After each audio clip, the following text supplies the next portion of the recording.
What's up, fellas? Fixing to put the timing chain on the engine here for the LTD-LX, the stock short block. I figured I'd show you what I do when you got to use one of these timing chains. This is a comp.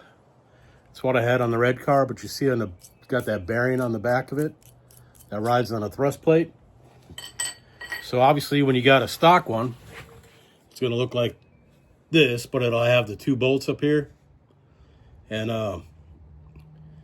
that ain't gonna work with that kind of a bearing. So what you got to do is take and drill these so you can run a countersunk, an Allen stock, so it'll be smooth across the top, and that bearing will excuse me, ride on that without having any issues. So I will show you what I do to make that happen. All right, so this is a stock thrust plate. You can see the outline where the bolt was on it, the bolt head. And you can see where the stock cam kind of, the timing sprocket just kind of run on that a little bit. And this is one I modified. So all I did was drill a 3/8 hole in the middle, and then I used a 1/2 inch drill to get on the outside so that the head of the screw can sit down inside there.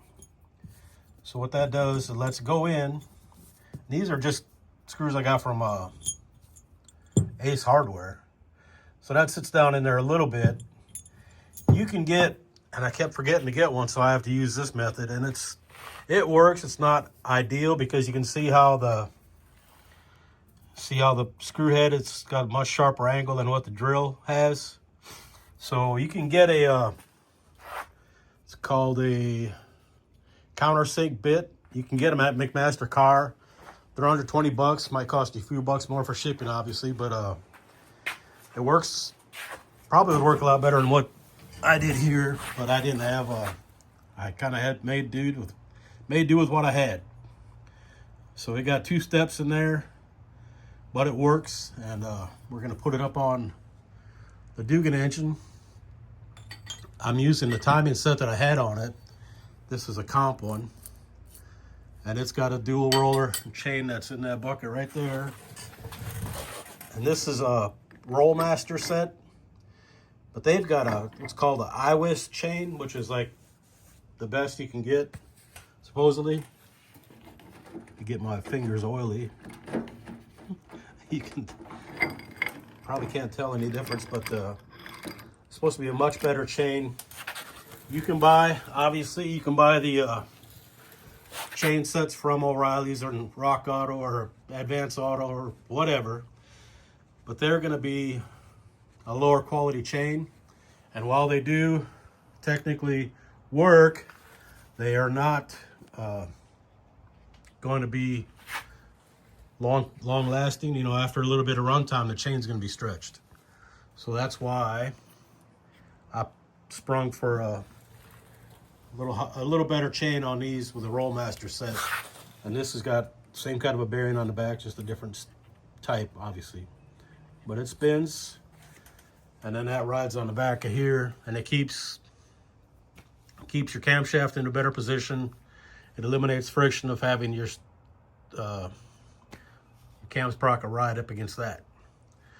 So it's easy stuff. Like I said, you can use whatever you want. I'm just telling you what I used and how I did it. And I just like it to stay, the timing set to stay good and be tight, you know, down the road too. Because like I said, if it's loose, it's going to be retarding your cam, and it's not going to be optimal. It'll still run. It's still, you know the deal. What I tend to do is try to make it as best I can. So for now and for long term. So that's what I did, how I make it work. It's not terribly difficult. If I did it, you can too. So, okay, that's it. Appreciate y'all. Later on. I know you're asking, what's that mark for? That's to remind myself that I torqued it so I don't forget. And so when I wake up in the middle of the night asking myself, did I do that? I can come out here and look and say, yep, I did that. Because I have done that before, where I wake up middle of the night, did I torque this or that, and have to take the engine half apart again to make sure, yep, I did. Just overthinking it. All right, I'm gonna wrap this up here real quick. This is the comp timing set. This is going on. This is the engine for the Wagon. This has got the 218, 227 cam, but this is what I was talking about before. This timing set has only got like 10,000 miles on it, if that. And this is the comp double roller billet, blah blah blah, yada yada, all the doodads. And then this is the Rollmaster. I got through Flowtech induction, but this, you could about play a tune on that bad boy. And it's got the same kind of bearing on the back, all the same stuff, just supposedly what is called a superior chain, recommended by Flowtech and Ford Strokers, what they use on, I don't know if Ford Strokers uses this exact one, but they recommended it for high-end builds. Not that this is a high-end build, but I just like piston and valves a little tight on this, so I want to make sure I got it right. I checked piston and valve on that yesterday, and the intake's like 80 thousandths, which is pretty close to the minimum threshold. I got using the steel shim gaskets, so we'll hopefully I won't be missing any shifts in there that cause me issues. So that's it. Like I said, I just wanted to show you that the chain on that's pretty snug, and this thing was a bear to go on. This one just went right on. Give a couple of taps with a dead blow on that, and it's seated. And also to keep in mind, that pin, you get two pins when you get a cam. You get a long one and a short one. The short one's if you got the fuel pump eccentric on here. And the long one, if you don't cut like a hundredths, 0.100 off of that thing, I just use a flap wheel and grind off the other end. It'll stick out. If you remember, when I first put that one in on the Vincent's car, the silver car, in my moment of cranial rectal inversion, I cut a notch in the washer, and then after I drove it for a month or so, I was like, why did I do that?